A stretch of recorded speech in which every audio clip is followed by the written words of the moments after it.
ஹாய்ங்க. இன்றைக்கி மார்னிங் டே சூப்பராக ஸ்டார்ட் ஆச்சுங்க. காலையிலே குயில் சத்தத்தோட சுப்ரபாதம் கேட்டுட்டு இன்றைக்கி டே ரொம்ப அழகாக ஸ்டார்ட் ஆச்சுங்க. அதுக்கப்புறம் என்ன, கிச்சனுக்குள்ளே போயிட்டு இந்த குட்டி பிள்ளையாருக்கு ஒரு நமஸ்காரத்தை போட்டுட்டு டே ஸ்டார்ட் பண்ணாங்க. இந்த குட்டி பிள்ளையார் எனக்கு ரொம்ப ஸ்பெஷல். என் பொண்ணு எனக்கு பண்ணி கொடுத்தது கிளேயில் பண்ணாங்க, ரொம்ப அழகாக இருக்கும். ஸோ அதை கிச்சனில் வச்சுட்டேன் நான். அதுக்கப்புறம் ஒரு பக்கம் பால் அடுப்பில் வச்சுட்டு டீ போடலான்னு சொல்லிட்டு இன்னொரு பக்கம் வந்து சுடுதண்ணி பாயில் பண்ணிகிட்டு இருந்தேங்க. ஒரு பக்கம் வீட்டில் இருக்கவங்களுக்கு டீயும், இன்னொரு பக்கம் எனக்கு சுடுதண்ணி போட்டு பிளாக் டீயும். நான் எப்போவுமே பிளாக் டீ தாங்க, பால் டீலாம் நான் சாப்பிட மாட்டேன். அதனால் வீட்டில் இருக்கவங்களுக்கு டீயும் எனக்கு பிளாக் டீயும் போட்டு ரிலாக்ஸாக டிஸ்கஸ் பண்ணிவிட்டு உட்காந்து சாப்பிட்டா சூப்பராக இருக்குங்க. காலையில் தான் எப்போவுமே டைம் இருக்கும் பேசுகிறதுக்கு. அதுக்கப்புறம் முந்தின நாள் வாங்கின பூ வந்து எப்போவுமே நான் எடுத்து இந்த மாதிரி அரேஞ்ச் பண்ணி வைப்பேன், ஆனால் மறந்துட்டேங்க. ஸோ அதனால் அடுத்த நாள் காலையில் அந்த பூவெல்லாம் எடுத்து, இன்றைக்கி டியூஸ்டேன்றனால சாமிக்கு பூ போடணுன்னு அதெல்லாம் எடுத்து அரேஞ்ச் பண்ணிகிட்டு இருந்தேங்க. எப்போவுமே இந்த மாதிரி பாக்ஸில் அரேஞ்ச் பண்ணி வச்சிட்டிங்கன்னா பூ வந்து சீக்கிரமாகவே வாடாது.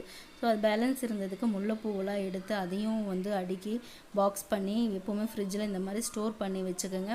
ஸோ ரொம்ப ஒரு வாரத்துக்கு பூ நல்லாவே தாங்கும். அதுக்கப்புறம் காலையில் டிஃபன் கேட்டாங்கங்க. ஸோ இடியாப்பத்துக்கு மாவு போட்டு கொஞ்சமாக உப்பு போட்டு சுடுதண்ணி போட்டு நல்லா பிசைஞ்சு மாவு பிசைஞ்சு இடியாப்பம் புழிஞ்சு ஒரு பக்கத்தில் எடுத்து வச்சுட்டேங்க. ரொம்ப சூடுங்க தண்ணி.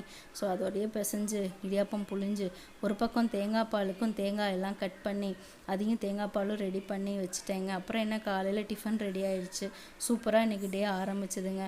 ஸோ அதுக்கப்புறம் ரெஸ்ட்டாக இல்லைங்க, அடுத்தது லஞ்ச் தான் பண்ணணும். ஸோ அடுத்து லஞ்ச் பண்ண போகிறேன். டாட்டா பாய்.